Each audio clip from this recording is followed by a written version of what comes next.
le groupe UMP. La parole est à Guy Lefranc. Merci Monsieur le Président, mes chers collègues. Vous le savez, en Normandie, nous aimons beaucoup l'impressionnisme, mais ici, aujourd'hui, c'est plutôt le surréalisme et le trompe-l'œil qui prévaut. Il faut vraiment tout le talent d'orateur de Marisol Touraine, vous le savez, en permanence écartelé entre Dominique Strauss-Kahn et Martine Aubry, pour essayer de nous faire croire que ces prises d'opposition sont cohérentes, nous faire croire que l'opposition aurait de nouveaux arguments qui justifieraient un rejet préalable de ce projet de loi. Alors, tout feu, tout flamme, elle lance attaque personnelle sur attaque personnelle. Elle nous propose comme solution l'augmentation des impôts. Nous avons passé en commission de très nombreuses heures à travailler, à discuter, à améliorer avec le gouvernement ce texte. Et pendant ce temps-là, qu'est-ce que nous avons vu? Les ténors de l'opposition, avec un comportement très média-dépendant, qui passaient leur temps à côté. Nous voulons travailler. Et lorsque, enfin, vous comprenez que la démographie est un élément important, vous nous proposez quoi?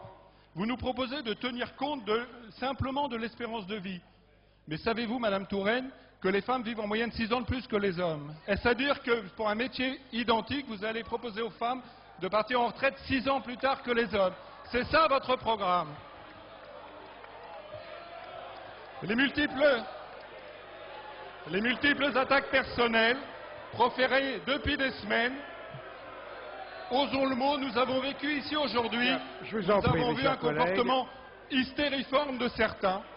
Au sein de cet hémicycle, il n'est pas digne des débats que nous voulons avoir au sein de cette Assemblée.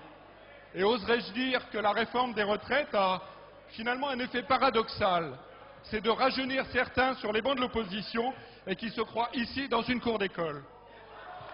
Pour notre part, sur un sujet de société aussi important, nous souhaitons travailler sereinement et sur le fond.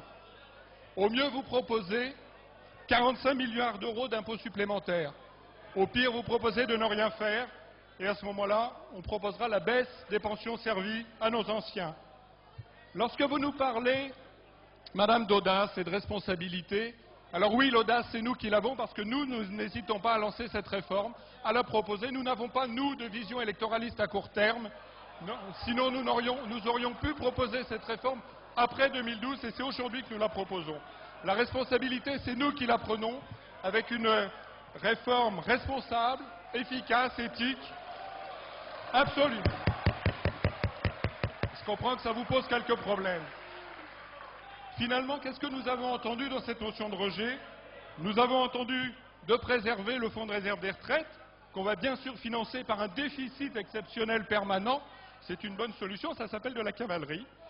Vous avez en permanence proféré, Madame, des mensonges sur l'amiante, sur les carrières longues, sur le travail des Français. Vous leur avez fait croire que tout était possible, que c'est toujours le voisin qui paye des impôts et jamais celui qui est concerné.